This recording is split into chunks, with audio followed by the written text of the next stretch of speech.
When you think of Nier, 9 times out of 10 you most likely think of Nier Automata and 2B. There is also the off chance you might also think of Nier Replicant. Those are all good games, but I think the one that started all deserves some kind of recognition. And sadly I won't be talking about Drekengard, the series it spun off from, since I haven't played it yet. But trust me, it's on my to-do list though. If you didn't read the title of this video, this is about Nier, specifically the OG Nier, the Nier that we Americans and the rest of the world that is not Japan got in 2010.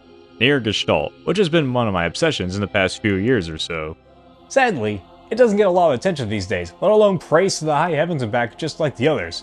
But this video is here to set the balance right and give it its long overdue comeuppance. Ladies and gentlemen, my name is Anthem of Sirens, and welcome to my amazing video on the 2010 video game, Nier. Before I begin, I just want to say this video is not here to serve as a means of bashing the other games in the series or tell you how you are wrong for liking them over Nier Gestalt. I may make some comparisons to the remake and maybe Automata at some points, but not make it the whole focus of the video. This video is just talking about this game, my opinion of it, and why I believe this is and was overlooked, and how it ultimately in my eyes is underrated. Which it is. So with that all out of the way, strap on your sandals, collect your medicinal herbs, and let's talk about why Nier Gestalt is underrated. To begin, let's talk about the presentation of the game. Graphically speaking, Nier Gestalt is interesting to say the least. I'm gonna be honest, compared to some of the other releases around its time, Nier Gestalt isn't really mind-blowing when it comes to graphics. Some of the textures feel very flat and a bit staticky, the models are passable, albeit they do look a bit rugged at times. The animations on the other hand aren't bad either, and for the most part, are good. Although Papa Nier's standing combat position does look a little awkward, it's like he's playing a goalie in soccer or is waiting for the hike in football. I do like the design of the shades and the magic attacks. Sure, the shade designs are a bit minimal, but I like it as it shows that they may have been constructed from some kind of mysterious dark matter or something. In some areas, however, I noticed the bloom and lighting can be very hard on the eyes, specifically the beach and seafront, underneath the bridge to the junk heap, even in front of the junk heap itself. The seafront is probably the worst because when you are looking for the items in the area, most of them spawn in the sand, and the brightness combined with the really light texture of the sand really make looking for the items a challenge on the eyes. Despite its graphical shortcomings, Nier portrays an amazing atmosphere. Everything feels all dusty and gray, which may sound off-putting to some people, but I think it actually enhances the world. Keep in mind, Nier takes place in a world where humanity is in a big struggle, as most of the world has been wiped out by a disease, and they have to deal with creatures called shades. More on that in the story. So with this dusty and gray atmosphere, I think it really sells the fact that the world of Nier is crumbling and falling apart, and this is further shown in some areas displaying old structures like bridges and torn buildings. Hell, even the 2009 E3 teaser trailer gives off a post-apocalyptic feel. Heck, a lot of the games around the time tried to make their environments look dusty, gray, and even had a piss filter in some parts to gain some realism, which was the style at the time. The remake, compared to the original version, feels like a more cleaned up and less dusty version, with the exception of the Barren Temple. Some models have been improved for a more HD look in the remake as well. Also, some of the eyes do look less poppy in the remake as well, but they don't seem to express as much compared to the original. Regardless, I still think Gestalt's atmosphere has some charm and feel to it, regardless of its rugged look. But enough about graphics, let's talk about one of Nier's most notable qualities, the music. Nier has an absolutely awesome soundtrack. I'm not really a fan of orchestral music, but damn, Nier absolutely stands out. The soundtrack was composed by Keiichi Okabe, who would eventually go on to compose for the rest of the series and Yoko Taro's other work, Voice of the Cards. Okabe also worked on the soundtrack for the Bakemonogatari anime. Nier's soundtrack contains motifs of adventuring through various lands and even several melancholic pieces that elevate the miserable parts of the game's story. It also features several vocal works on the soundtrack, especially by Emmy Evans, who mostly had to create a made-up language that consisted of combining a bunch of other languages. Nier's soundtrack is incredibly memorable, possibly because it often repeats itself a lot in the game, which I heard was a critique for some people, but I had no issue with it at all. I mean, hey, if you're gonna make music that we hear a lot and often repeat itself, make it good, and Nier goes above and beyond for that. Although, I will say that there are some alternate versions that I never found in the game's official soundtrack release, such as a vocalist version of Song of the Ancients, which frequently plays in the starting village, and the vocals only appear when you get close to Devila.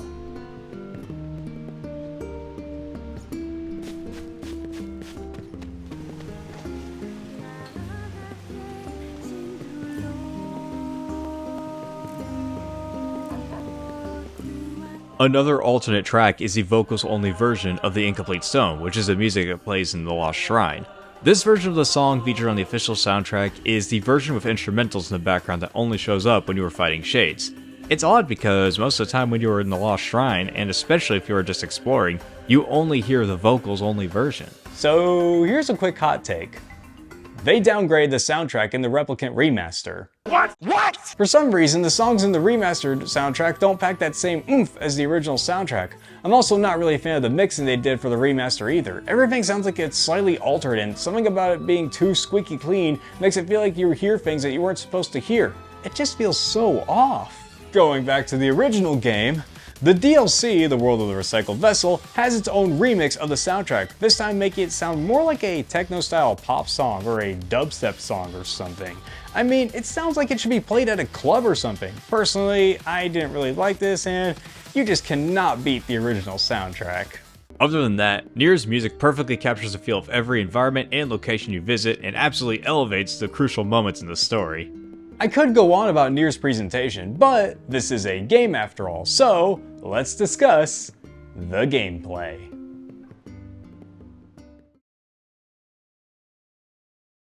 Nier's gameplay is ambitious. While Nier is an action RPG at its core, it also takes elements of bullet hell shooting, a little bit of platforming, some farming on the side, and at some points, becomes a visual novel.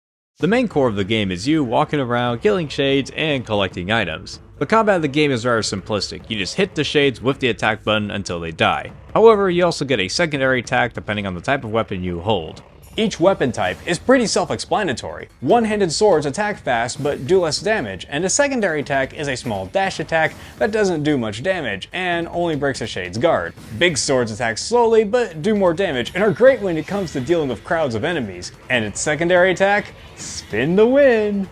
Spears attack straight ahead and go pretty fast, and it can hit a pretty long distance, and its secondary attack is a big dash attack. However, I only use spears very less in my second playthrough and only use them for 2 boss battles and some linear hallway-like stuff. A lot of people say that the spears are the best weapons in the game, but personally, I always like the big swords. They have a big area attack and they can deliver a lot of damage, and I can take down waves upon waves of enemies with it.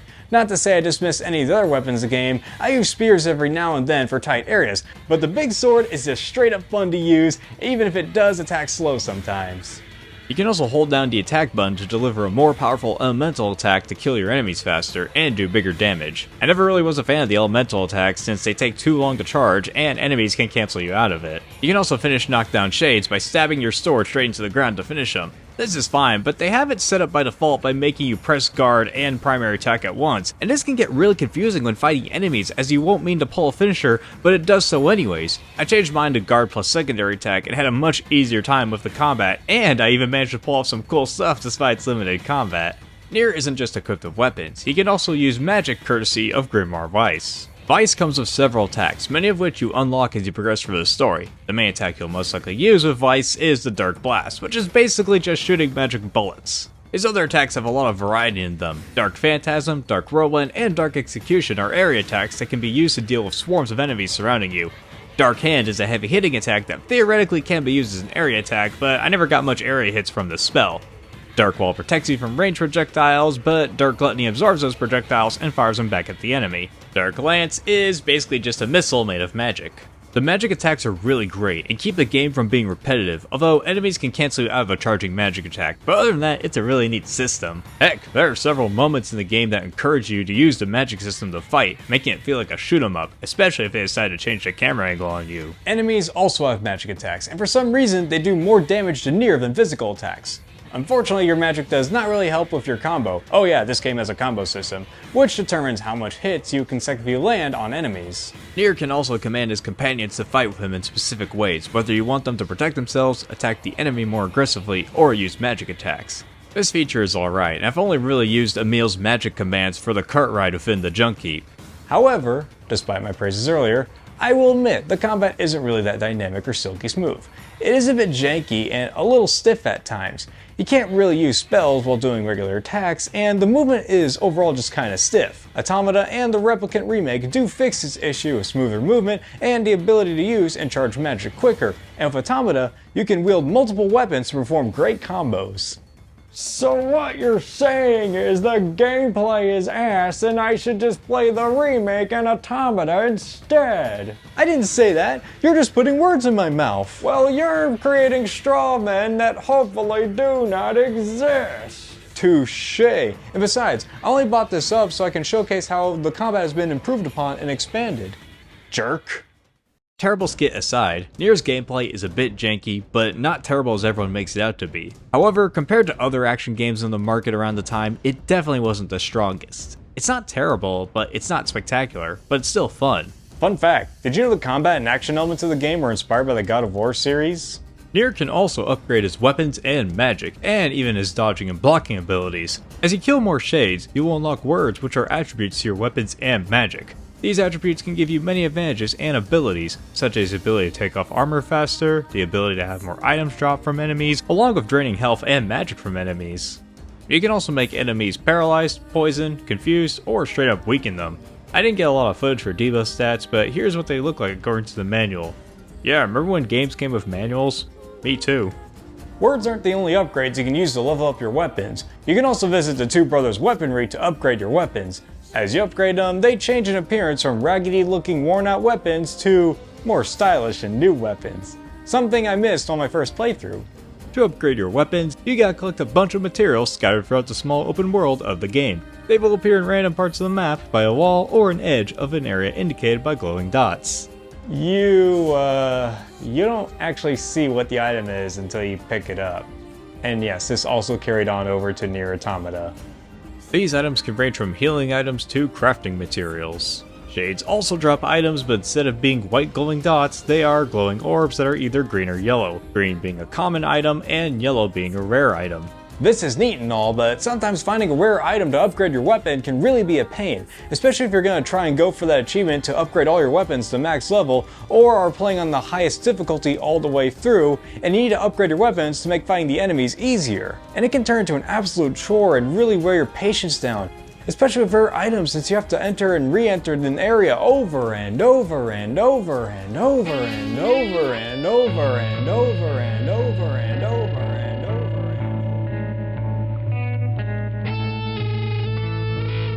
If you want to make this slightly easier on yourself, the World of the Recycled Vessel DLC has a room that spawns some but not all rare items. It makes the grind slightly more easy, albeit at the cost of your wallet.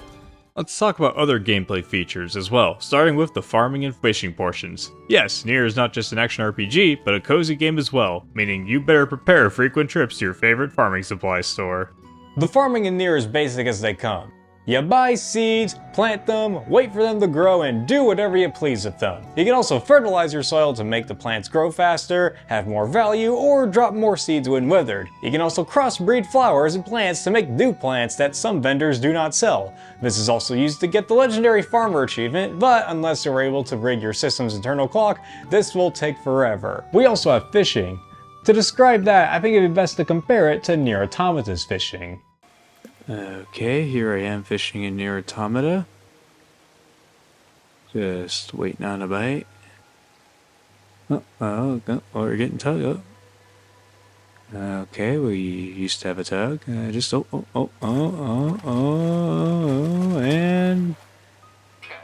there's our fish. There is our fish. Okay. Let's see Gestalt's fishing segment. So here I am fishing in Nier Gestalt. Just kind of, enjoying myself on the cliffside, waiting on a nibble or a bite. Oh my gosh, yeah, oh my gosh, we got a bite, come on. Oh, no, my gosh, go, reel it in. Oh, yeah, gonna get you, no, you ain't going down. Oh, he's trying to trick me, he's trying to fight me. You will not fight me, Oh, why isn't that bar going down? The bar needs to go down. Down. I can do this all day, you son of a gun. Oh, you know that scene in Jaws where the guy shoots the thing? Yeah, it's gonna be you, only they capture you and lift you up. Go, come on, we gotta get that bagel. Why is it going down? Okay, we're back, come on, yes,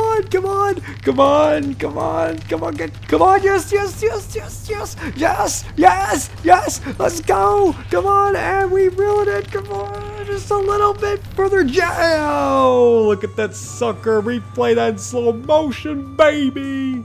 As you can tell, Nier Gestalt's fishing minigame is a lot more intricate than Automata's. In Automata, you just toss your little pod into a body of water, wait for movement, pull back for a few seconds, and then catch a fish or something else. In Nier Gestalt, you select the type of lure bait to use, wait for a bite, rest the little son of a gun for a bit, and catch a fish or let go and fail. Aww. Nier's fishing requires more effort, and the music that plays when you get a bite adds tension to the process. Nier is an open world game in the same way that something like Ocarina of Time is an open world game, and it's not vast and expansive as other open world action RPGs. However, they still provide you with some optional faster forms of navigation, like riding the boar, which also damages enemies and sheep. And if you buy the World of the Recycled Vessel DLC, you get a bonus mission where it's literally just hitting sheep with the boar. Yes, Nier is now a GTA clone. One more thing I can add on to this is that you can also fast travel to different areas via a boat station, but it doesn't get unlocked till the second half of the game. Would have really helped earlier with side quests in the first part of the game. Overall, Nier's gameplay is very ambitious, and while it is janky, I still found it to be very enjoyable. Now enough about gameplay, because it's now time to talk about Nier's biggest shining quality: the story. Nier's story is absolutely amazing, but I feel you should experience it for yourself, as I'm about to go into spoiler territory for Nier Gestalt, a bit of Automata, and even a bit of Drakengard. With that out of the way, there will be spoilers from here on out. You have been warned. Nier's premise is about a father trying to find a cure for his daughter's disease while meeting various friends and companions along the way. At least that's the surface level of the game's premise. The back of the box is essentially what the tagline of this game is. Nothing is as it seems. Nier's story subverts your expectations, but not in a LOL, look at us, here's some clever gotcha moments kind of way. It presents itself as a dark fantasy with the world going to absolute crap with disease and decay, especially with its trailers. But now, a fated soul draws near. We said it! How can I possibly show you this? Well, we're gonna have to talk about the main plot. Nier's story opens up in a post-apocalyptic snowy landscape reminiscent of I Am Alive and The Road. We are greeted by a father who tells a talking book to buzz off and tells his daughter to not touch it. He is later overrun by shades and accepts the power from the book to save his daughter. After killing the shades, he discovers his daughter has a disease known as the Black Scroll. Then eventually, the game jumps 1,312 years into the future? That's a lot of time. And we see the father as he appears on the box and trailers. Yona is still suffering from the disease, and yet Nier and Yona don't age somehow despite being 1,312 years into the future. What happened? It's complicated, and I mean really complicated. Yeah, so even though Nier may have its surprises, not everything is explained in a game. If you want a breakdown of what happened in terms of specifics, well, you're gonna have to either listen to the audio drama CD or read the expansion book Grimoire Nier for further explanations of stuff that happens in the plot, which makes understanding this game very difficult and complicated. Admittedly, I think it is kind of dumb that in order to understand the full story, you need to immerse yourself in a crap ton of bonus material. I'm not going to go over everything while discussing a plot, just what I think is essential to the main story of the game. And on a side note, Nier Automata even adopts this and takes it a step further with not just guidebooks, but stage plays and video game crossovers being canon to the main story and further understanding of the game. Thanks, Yoko Taro! How the hell do you manage to keep track of all this story-related stuff? Because if we start talking about it, then we're going to be here all day talking about it, making diagrams with straws. Lore confusion aside, the main story on its own is absolutely incredible. I think what really makes it is the world building and the characters. Throughout Nier's journey, he will come across various characters along the way, and even gain the assistance of some companions as well. You have Grimoire Weiss, a magical levitating and sassy book who sometimes gets a bit too posh and braggy with the protagonist and his companions. Kaine, a foul-mouthed hussy who is possessed by a shade giving her magic abilities. She has a skimpy outfit and an unquenchable bloodlust. I'm gonna pull out your teeth and cram them up your ass! She's also gonna get this video age restricted. Now pull your head out of your goddamn ass and start fucking helping us! Emil, a kind child who has been cursed with Medusa vision, causing him to petrify anyone who looks at his eyes. He eventually becomes a magic skeleton who can see others without petrifying them. This transformation also gives him other magical abilities. There are several other characters to talk about as well, some reoccurring, others non-reoccurring. There are some reoccurring characters in side quests and in the main story which become essential to the overall plot and world. Now while I am on the topic of characters, I think we need to address the elephant in the room. Hello, you look nice today.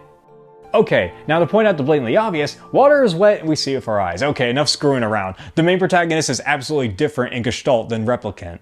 When Nier was first being developed, Brother Nier was originally meant to be the main lead, but Square Enix Western marketing department said, "Yeah, make it a buff dude. Americans love that stuff." and that was practically the only contribution Square Enix Western marketing department has ever done, along with getting some artists to make a tie-in promotional comic that has been panned by the fandom for its mediocre art and for not being faithful to the Nier story, especially with shades being monsters instead of dark matter-like beings.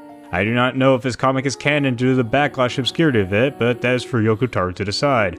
Personally, I'm willing to bet he'll say it's canon. But I digress. In Japan, Nier got two versions. Nier Replicant for the PS3 with the brother protagonist, and Nier Gestalt with the father protagonist. Every other territory that is not Japan got Nier Gestalt and was just simply titled Nier.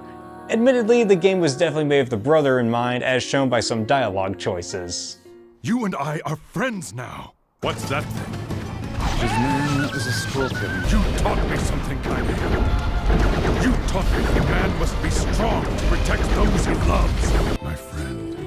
However, I believe they integrate Papa Nier very well into the story. Strange choice of dialogue aside, most of the dialogue and performance is actually very well tweaked to Father Nier's perspective. Father Nier comes across as more experienced and someone who has had the hardship of trying to keep his daughter alive through an apocalypse. He is wiser and more mature in trying to help the people around him. Since he is older, his conversations can come across more calm and wanting to take hold of the situation and be the bigger man, assuring that everything's under control. This is all delivered greatly, mostly due to the absolutely incredible voice performance by Jamison Price. And a man works better when he has something or someone to fight for. Trust me, this is a subject I know well. That isn't to say Papa Nier is completely serious all the time. He can be pretty sarcastic at some points, flirty with Kaine. My deepest sympathies.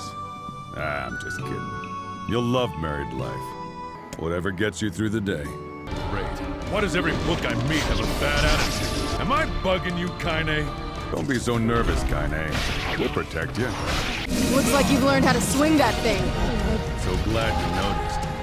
Although Nier doesn't have a lot of lines change, the delivery of the voice performance is what in my opinion makes Papa Nier a completely different character overall. He is a man desperately trying to find a cure for his daughter so she can live happy and normally. He has experiences of trying to fight shades and do other menial labor, not to mention he's able to handle things like an adult. Not to say Brother Nier is a bad character by any means, but I found many of Papa Nier's interactions a lot more charming. I could go on and make a video about some of my favorite interactions, but I'd be here all day and it would take pretty much half of this video's running length. Also, a compare and contrast video would be its own separate video. I recommend checking out one Controller Ports video of Nier Gestalt's dialogue versus Nier Replicant's dialogue. It's an amazing video. It's also worth knowing that throughout the game, Nier's party has some incredible chemistry between them, throwing banter at each other and even discussing what happened in the main story or a side quest. And where have you been? Lost. Where have you been? Getting our asses handed to us by a floating dictionary. As you progress throughout the main story, you begin to unravel the world of Nier, seeing other villages being affected by a state of the world, and eventually, Nier himself. Areas you'll be visiting include the Junk Heap, a giant industrious area full of dangerous robots and scrap metal where brothers Gideon and Jacob reside. Seafront, a peaceful village known for its ship ports and sea trade. Probably the most happy place in the world of Nier, with the exception of them talking about how the Shades are causing a bunch of trouble with their deliveries. The Facade, a desert village ruled by a young boy because the last king died to the Black Scroll. The place is run by so many freaking rules that I'm pretty sure someone has been executed or persecuted at one point just for forgetting about one random rule. They got nice commerce and sand rides though. Also, every time I walk around this village, I can't help but jump around and platform my way around everywhere like I'm playing Mario Odyssey. Vieri, a miserable place in the cliffs where everyone refuses to leave their home out of fear of dying, and also Kaine lived here as well. There is also the Forest of Myth, a place where people have the wildest of dreams as they are all turned into visual novels, except for the Fortune Teller one, which takes you back to the supermarket in the ruined city in the beginning of the game. You also got Emil's Mansion, a spooky place of a dark secret. And of course you have Nier's Village, which is a peaceful yet struggling village where the two redhead twins, Devil and Popola, help you find work and run the village. As with most video games, you will encounter a slew of interesting bosses, all of them named after fairy tales and even reference some, like the Junk Heap bosses being a reference to Pinocchio. You will fight many along your way as you advance in the story, and several are relevant to the overall world building of the game.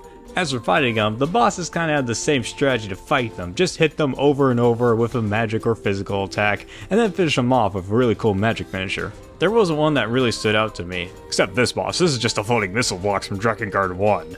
Nier's world is absolutely fascinating. As I mentioned before, it's a miserable world in ruins plagued by disease and shades, so much so that people have started living like in ancient times. As you explore, you learn that many areas are struggling to even get by, and as you pass by friendly NPCs, they tell you how they are scared of things falling apart. I fear the next card fate holds for us.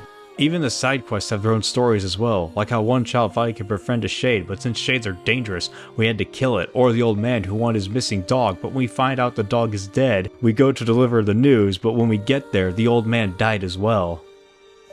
Fuck. Nier's world is absolutely miserable, and people are desperate to survive, and the story, of course, is just as miserable. In the beginning of Nier, you start off trying to find the sealed verses, magical spells that are said to save the world and rid Grimoire Noir, a being rumored to be the cause of the Black Scrawl. As Nier goes about his journey, he makes several friends and allies who were mentioned before in this video. After finding the sealed verses, a Shade army invades Nier's village, and here, the Shadow Lord is introduced, the real big bad antagonist of the game.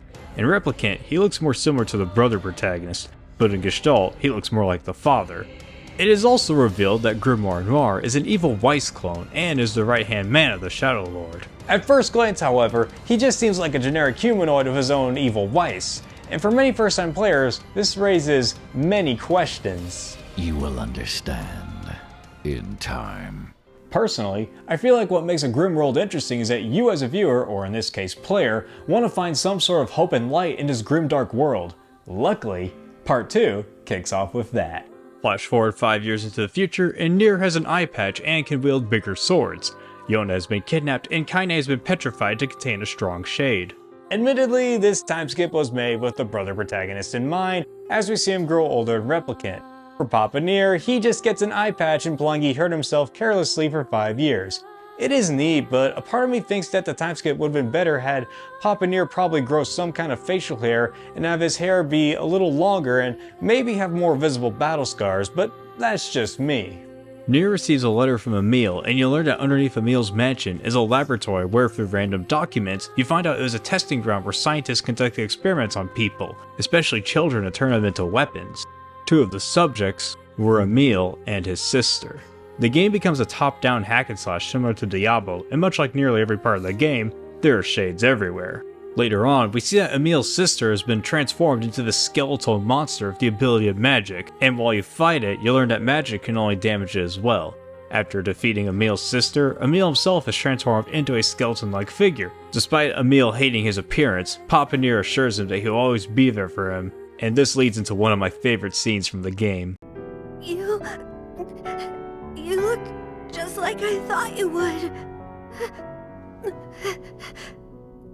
You look really cool. Knock it off. I like this scene because it gives Nier a chance to bring out his fatherly instincts, showing that even without Yona, he's still shown to be a caring and capable person. That and the knock it off line is absolute gold. After that whole fiasco, they unpetrify Kaine and the whole gang's back together. You look like shit. Now they have a chance to finally take on the Shadow Lord. After going to the Shadow Lord's castle, we fight Gretel, one of the other halves of the twin armored bosses guarding Yona in the beginning of the game. After killing Gretel, Kaine eventually becomes a full shade and proceeds to attack Nier and Emil. Why can Kaine suddenly do this? You will understand in time. After defeating Shade Kaine and returning her to her normal state, along with having a few heartfelt moments, we find a fragment that is part of a key to breaking a magic barrier that prevents us from reaching the Shadow Lord.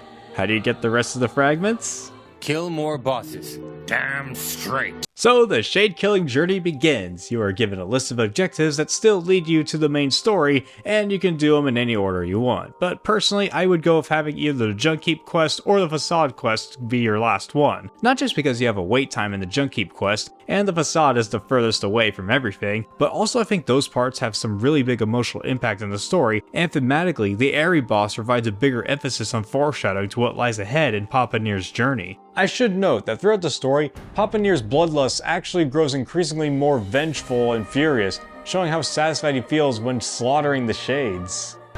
Kill every last one. Doesn't matter. I'll kill the Shade and anyone who gets in my way. I'll kill you. As you fight the bosses, the battles all end somewhat sadly, as even though you beat them and get the key, the aftermath just feels so sad. During the Airy boss fight, half of the population turns into shades, and after defeating the big giant shade in the Airy, Emil loses control of his power and ends up destroying the whole village, thus killing everyone, even if some of the citizens did become shades. I killed innocent people. I killed them all. After the battle with the P-33 combat robot, whom Gideon believes is responsible for killing his brother Jacob, he goes into a mad rage, claiming he will make weapons to kill all the robots or maybe other people. He's also just insane and bloodthirsty throughout the rest of the game every time you interact with him. The main mission in the Facade starts off so happy with the king getting married to Fira, a girl who helped you out in the first half of the game navigate the Facade and desert, only for her to get killed by a pack of wolves led by a wolf shade. Even after killing the wolf shade, the Facade as well as the king is in grief over Fira's death. And for the Forest of Myth, well, nothing really happens to them. They're fine, lucky bastards. For now. But hey, you still got the key fragments. We just gotta advance to the Shadow Lord's castle and finish our journey, after dicking around for a little bit. Vice even says something is suspicious about the whole journey. It is almost as if someone deliberately set us on this path. You're overthinking again, Vice. Thank you, Papa. You unlock the barrier and enter an outside garden of sorts of talking birds who ask you a question. Answer it wrong, and you get sent back to the beginning of the room. I bet Taro originally wanted to make you do the whole game over from the start had you got a question wrong, but somebody told him no. The questions may seem irrelevant, but as you will learn, they actually are a part of the world building. So after answering the questions correctly, at first believing them to be nothing but mere vague questions, you find Popola, Devila, what are you doing here? And they tell you to go back to the village, and if you refuse, they start to fight you. We didn't want to fight you. Are you sure about that? Fun fact, you can actually go back to the village at this part. As you fight them, they mention how they wanted to hold something for 100 years and that Weiss is a traitor to their cause. What exactly is their cause? I don't know, we'll see. They even say they are responsible for Weiss's powers and use them against you. One of them uses Dark Blast and the other uses Dark Hand. Afterwards, Nier learns that Devila and Popola have been working at the Shadow Lord, and they tell you to enter the Shadow Lord's castle. Weiss is also shown to have trouble speaking, and he begins stuttering and slurring his words, almost like he is scared.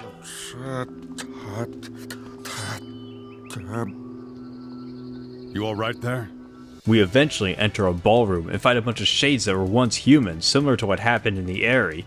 Nier and his crew then fight a giant boar and try to escape from it. After trying to defeat the boar once and for all, the king of the Facade shows up to save the day. He tells you to move on as he will fight the beast himself while you continue your journey, locking himself and his army in the room with the boar shade. Although for some reason, the game only continues this cutscene if you yourself walk to the door and it doesn't automatically do so. Was the king waiting for you to go near the door so he can easily push you away or something? After a motivating slap from Kaine, we continue forth and see Devila, Popola again. They proceed to tell you the truth for everything that has happened with an absolute truth bomb. Devila and Popola proceed to tell you that every human is not real, and the real humans are shades. How does this make sense? Well, follow me on this. I don't know how much of it I got accurate, but here is a super duper brief summary of the biggest and hard reveal of Nier. Okay.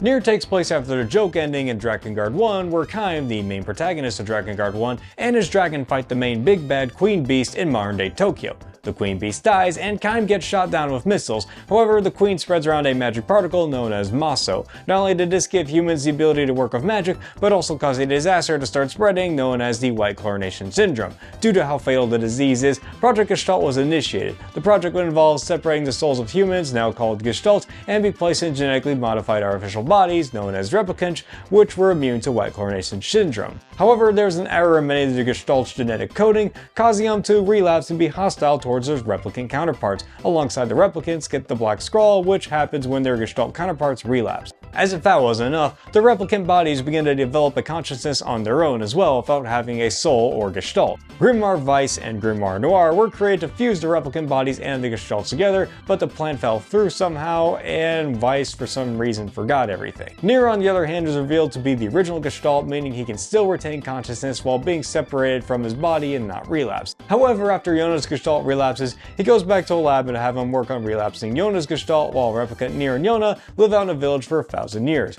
Gestalt Nier grows impatient and kidnaps replicant Yona and forces Gestalt Yona into replicant Yona. Oh yeah, I forgot to mention Gestalt Nier is actually the Shadow Lord. So to summarize, everyone is fake and you are killing the real humans, interfering with the plan to revive humanity.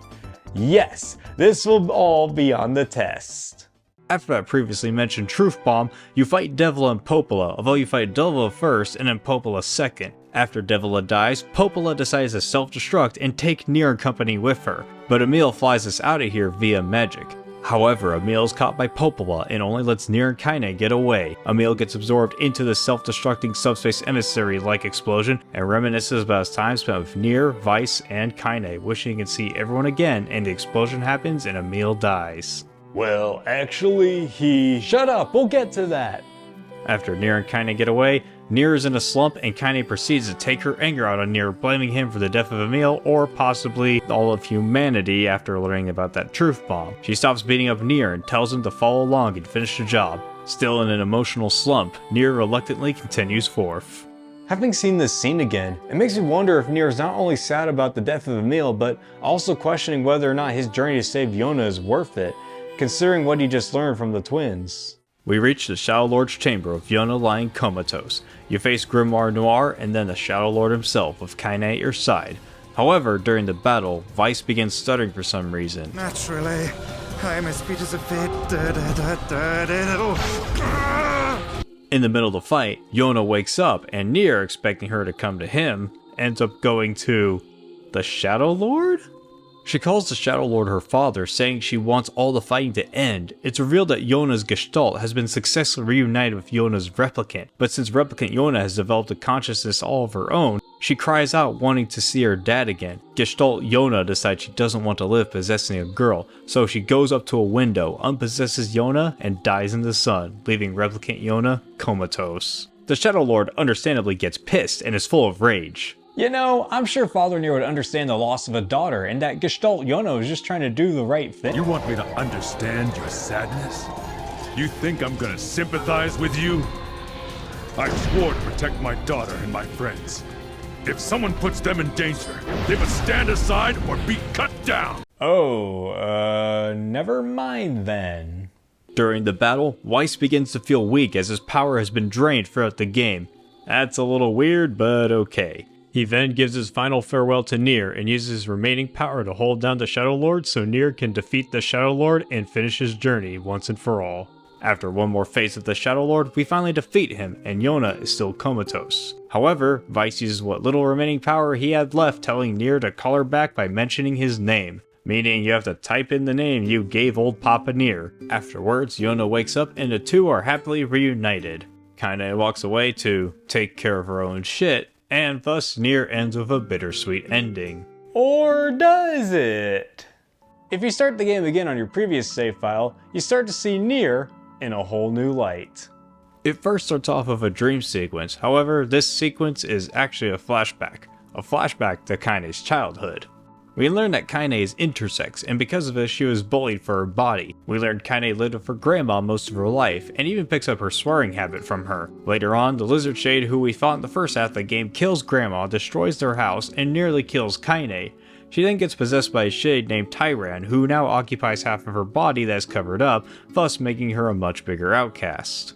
That is of course the CliffsNotes version of Kaine's backstory. It should be noted that Kaine's backstory has been slightly altered in both Gestalt and Replicant's Western release. Although it's never explicitly stated that Kaine is intersex, it does imply this a lot by having her bullies call her a freak. In Replicant, we have a line by the bully saying, "Show it." In the original Japanese release, it's a lot more graphic with the bullies demanding that Kaine take off her clothes for several lines of text.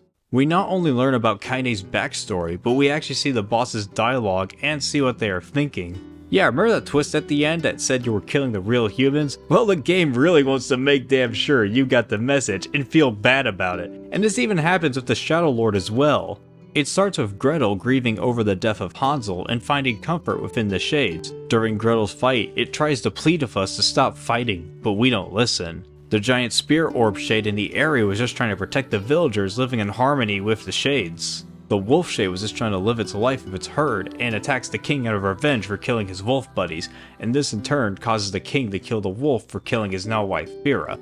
The P-33 robot boss, oh boy, this one actually got to me. We learned the little shade controlling it lost its mother to a bunch of humans, and he befriends the robot who he names Beepy. Also, the shade's name is Khalil. We also learned that Gideon's brother Jacob was not killed by Beepy and Khalil, but it was an accident. Hell, Khalil even says Gideon and Jacob looked like nice people. And then we fight them and kill them. Khalil dies next to Beepy, and Beepy even says he feels sadness. To add insult to injury during the fight, Khalil tells Beepy to stop fighting and leave Nier and his entourage alone. So Khalil didn't even want to fight, but yet we killed him and Beepy anyway. I'm the bad guy? Yeah. How'd that happen? I did everything they told me to. Throughout this whole ordeal, you actually hear Tyron talking to Kaine, and at one point Kaine talking back to Tyron. Tyron, of course, making these snarky and egotistical and arrogant remarks throughout the whole game. Ooh, the village. It's home to so many terrible little memories, isn't it, Kaine? The Shadow Lord scene even hits harder in the second playthrough of the game, as we see him desperately fight for his daughter as well. A cause that you think Papa Nier would relate to. You want me to understand your sadness? Did you also hope that the King of the Facade would have killed the Shade Boar and make it out alive to celebrate Nier's victory and return to the Facade? Nah, he and his whole army died killing the boar. We witness the second ending, which is the Shadow Lord in the afterlife mourning and sulking over the failure to save his Yona. However, the soul of Gestalt Yona returns to the soul of Gestalt Nier, sharing a cookie with him, just like the beginning of the game. And that is how Ending B concludes. Also, Emil is still alive, hooray! Even though he is just a head, but hey, he still heads on over to whatever awaits him, hoping to reunite with everyone else. Before we get to the rest of the endings, I want to point out that some critics did not play any of the endings and thus affected some review scores of the game. Idiots. But the story ain't over yet. You start the game again from your previous save, everything is the same, you fight the bosses, feel some guilt over killing innocents, kill the Shadow Lord, and suddenly, we see the ending from Kaine's point of view. After she tells Yona and Nier that she has stuff to take care of, Tyran tells her that the Black Scroll is taking more of her over, and that he will take over Kaine for good. Nier checks up on Kaine, and she tells him about the Shade and demands Nier kill her. Kaine becomes Shade mode again, and she tries to fight it, but Tyran says there's no stopping it. Nier fights the Gestalt Kaine, and after knocking her out, Tyran tells Nier that he has a choice for Kaine. Kill her and she gets the death she deserves, or sacrifice your own existence to make her human again. If you pick the former, Nier stabs Kaine with his weapon and kisses her before she dies, confessing his love for her. Tyron thanks Nier for helping Kaine, and Kaine gives one final message before finally going away from this world. How Tyron is still alive after that is beyond me. The other option is not so happy either, but mind you, in order to get this ending, you need to get all the weapons in the game. In this ending, Nier chooses to sacrifice his own existence, but in doing so, all your save data is gone. No, not the fishing records! Hell, it even erases other save data used under a different name in the same profile, so hopefully you don't have a friend or sibling with their own save data. Hey, did you just delete my save file? Oh, hey man, trust me, I did not delete your save file. The game itself did that. It asked me if I wanted to erase my own save file. I didn't think you erase everyone's save file. Whoa, man, whoa. I'm telling the truth, man. I'm telling the truth. Please, you gotta believe me. I didn't mean to, man. I didn't mean to. Afterwards, Kaine wakes up and only sees Yona having no memory of her father, believing Kaine was the one that saved her. Kaine feels like something is missing, but at the same time, has a brief feeling that Nier was once here. And that is the story to Nier Gestalt. A tragic story of sacrifice, loss. But wait, there's more! It can't be, this is the end of the game. Not if you read Grimoire Nier, or if you played Ending E in the remake. Ah, hell. It's said afterwards, Kaine visits the Forest of Myth and discovers the tree is actually part of a giant lab involving Project Gestalt. After fighting a series of robots and some data hallucinations, she's reunited with a younger version of Nier reconstructed with her memories. However, that does nothing as all the replicants die from having their original gestalts destroyed due to many gestalts containing some partial DNA from Nier's gestalt, and many of the replicants being constructed from human DNA. Basically, Nier dying means all gestalts die, thus causing all replicants to die, and therefore all of humanity dies, and Nier Automata begins. Spoilers, asshole! Hey, I said there'd be spoilers. Also in the remake, your save data gets restored, defeating the purpose of Nier's sacrifice in the original game, and kinda erases the effect of that meta surprise. Lucky.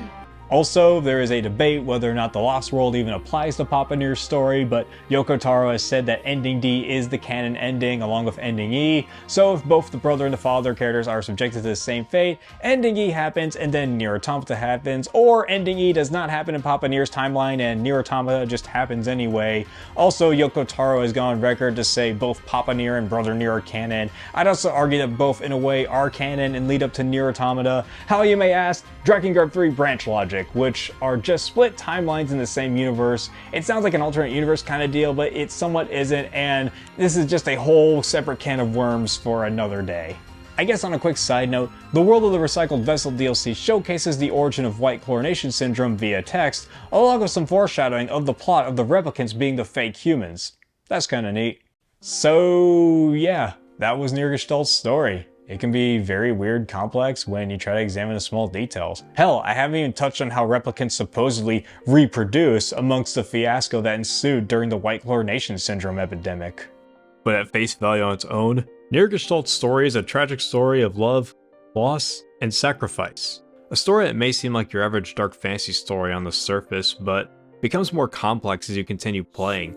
Hell, replaying this game from beginning to end has made me realize just how much emotion and soul the world of Nier has.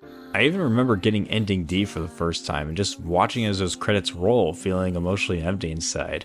I even remember getting up to take a piss, trying to comprehend how I felt. Not in a bad way, but in a way of experienced something incredibly poignant. After coming back to the couch and seeing those credits roll, then seeing the thanks for playing message along with the lunar tear now being seen in the main menu, I looked at it for a moment, turned off everything, went to bed, and woke up the next morning, still thinking about it all.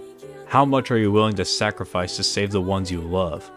Was causing harm and pain unto others still a necessary evil to achieve your goals? Are you gonna be okay living with the dark truth of your actions, regardless of how far you made it in your fight for your goals? Even if the player never knows about the fact all of humanity goes extinct in the world of Nier, courtesy of bonus material, it is still a sad story on its own merits. Nier's village has no big protector, the facade has no leader, Gideon is forever bloodthirsty and so far gone mentally, and Yona has no family anymore. Yona and Kaine are back and healthy again, but your efforts made everything worse. Nier is not a pessimistic game by any means. Despite how negative and gloomy I've portrayed the story, there are genuine moments of love, friendship, and a fight for a better world. No matter how bad things become, everyone fights for something, even if that fight ends up turning everything around them into ashes and dust. It does make you question if it was all worth it in the end. Hell, the lyrics to the credits song, Ashes of Dreams, perfectly encapsulate what it feels like beating this game for realsies. All in all, Nier's story and world are something that I'm never ever gonna forget. You know, I talked a lot about this game in this video. I talked about its strengths, I talked about its flaws, and I even compared it to its successors as well. But regardless of everything I just said, you should still play Nier Gestalt. If you've only played Automata, play Nier Gestalt. If you have already played Replicant, play Nier Gestalt. If you have never ever played a Nier game or even a Drakengard game, play Nier Gestalt. Because there will never ever be another game like it. Nier Automata and Replicant exist, dumbass! Well, they're different games to me! Besides, you can't build a house without a foundation. Drakengard exists! Well, okay, you can't build a house without some kind of integral support that isn't the foundation. Nier is a rocky, rough, and intense emotional roller coaster. A roller coaster that'll make you smile and make you sad. It's a janky game with some flaws, but Nier's soul and charm outshines whatever holds it down. But even then, Nier was not that successful. It received mixed reviews from critics, and it sold decently, but not a complete blowout success. Then again, Square Enix considers a lot of games to be a failure despite selling over 1 million copies, but at the same time, what do I know about sales? Later down the line, Nier Automata came out and then Replicant was made. Those games sold even better and it got more universal acclaim. Sometimes when I see people celebrating the Nier series, it's usually people talking about Automata and Replicant. I'm not saying that's a bad thing, those are good games, and many people's first Nier game was Automata. Hell, if I never played Gestalt first, I'd probably be obsessing more over Automata than Nier Gestalt. But I ended up playing Gestalt first because I didn't have a system to play Automata on. I figured the only way to at least see what all the hype was about for me was to start with the first one. And by first one, I mean Nier Gestalt, not Drakengard 1. I also didn't know they were remaking Replicant at the time, and even then, I didn't have a system to play Replicant on. So, where am I going with this exactly? Well, every time I see Papa Nier left out, I think to myself, what went wrong? Why did Automata and Replicant get so much praise, but not this game? Well, I'm probably answering my own question with this, but maybe it's because the sequel and remake are more refined games mechanically and to some extent graphically as well. Hell, it's not just other entries in the series, but even other games around the time as well admittedly looked and played better. But even then, there are games that don't have the smoothest of graphics or gameplay but are very much celebrated. Maybe mixed critic scores scared off a lot of gamers from trying it. Maybe there was a lack of marketing for it, because while researching for this video, the only marketing I found was journalists covering it and E3 trailers. Then again, Square Enix can do a very poor job at marketing good games. Sorry about that, I had sung in my throat. Time of release couldn't possibly be a factor. I mean, what even came out in 2010 anyway? Red Dead Redemption, sure, I guess that was a good game.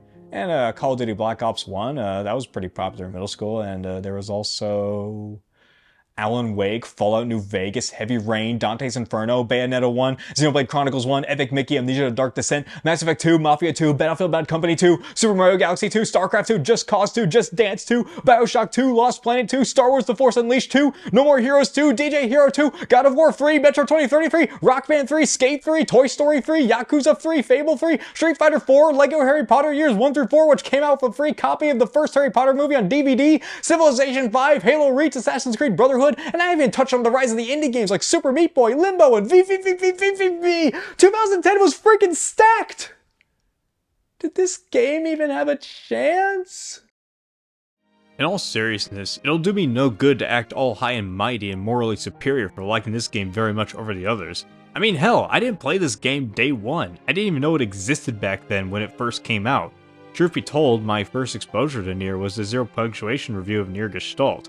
I only ended up getting interested in it because Nier Automata was being talked about so much, and I said, this is the only game I can play on any of my systems. What's this got to do with a robot game? And the rest is history. A history that may be forgotten about considering the general consensus around the series, especially amongst the normies. To them, Papa Nier may just be a side character. Sure, Papa Nier was literally made for the sake of appeasing investors for them to cater to the Western market, but hell, they were partially right in my case. I love Papa Nier. The game was reasonably well received, but it wasn't anything like the 2020, 2021, which was it? Replicant's remaster or redo. And it totally cracked me up because all of a sudden it was getting major PR. Yeah, we have the whole cast back, and cast are posting about all the swag they got. And I'm like, I'm not back. What are y'all talking about? I was so left out on that. And as I learned about it, I was like, oh, okay, this makes total sense. I'm just appreciative that they did use my previous performance and put it in there. Compared to 2B and Brother Nier, Square Enix doesn't really show much love for the ruggedly handsome father. However, some people on the Nier team have acknowledged his existence. In the mobile game Nier Reincarnation, the unit Argo has an alternate costume where he is dressed like Papa Nier. The official Twitter/X account for Nier has made a Father's Day tweet for all the Father Nier fans, and the concept artist for the original release, named DK, does tweet some Dad Nier art from time to time. And even though I kinda underplayed the appreciation of Nier Gestalt, there are some people out there that do appreciate Papa Nier as much as I do. Hell, there's even a fan account dedicated to Papa Nier content on Twitter/X. And just for the record, I have no relation to this account whatsoever outside from a few interactions here and there, but I do not run this account and I have no relation to this account whatsoever. Not to mention, just a couple of years ago as of writing this video, there was a Nier Gestalt fanbook showcasing art and even came with a few stickers and an unofficial fan-made plushie of Papa Nier, which sadly I do not have, and it sold out the next day it was announced. Nier Gestalt fans are a small but proud bunch, something that Square Enix doesn't seem to care about. Hell, the team behind Nier said if the remake of Nier Replicant sold us half as many units as Nier Automata, we may get a Dad Nier remake. And it did sell half as many units. Where's Father Nier, guys? It's been 3 years! The general consensus around Nier is mostly just 2B and Replicant. I can't be angry at that because a lot of people's first Drake and Nier game was most likely Automata and Replicant, which again are good games. But for the few of us that did play Nier Gestalt, it'll hold very dear and near to our hearts. It may have been a bit janky and not as well as received as its successors, but it has a lot of heart and soul. It's an emotional game that I and a few other people will never ever forget, because this game is something very special. And that is why Nier Gestalt is underrated. Thank you everyone for watching.